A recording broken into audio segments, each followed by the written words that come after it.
দিনের আলোর মাঝেই হঠাৎ নামবে অন্ধকার। হ্যাঁ, একেবারে ঠিকই শুনেছেন, আসছে শতাব্দীর দীর্ঘতম পূর্ণগ্রাস সূর্যগ্রহণ। ভারত থেকে দেখা যাবে আদৌ? জানুন। অগস্ট মাসের 2 তারিখ, না 2026 নয়, বরং কথা হচ্ছে 2027 নিয়ে।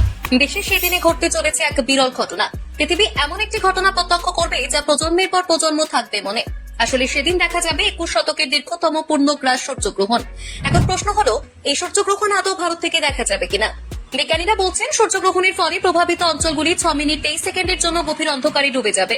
এই পূর্ণগ্রাস সূর্যগ্রহণের সময় চাঁদ সূর্যকে সম্পূর্ণরূপে ঢেকে দেবে, যার ফলে দিনটি পরিণত হবে সন্ধ্যায়। তাপমাত্রা 5 থেকে 10 ডিগ্রি কমে যেতে পারে।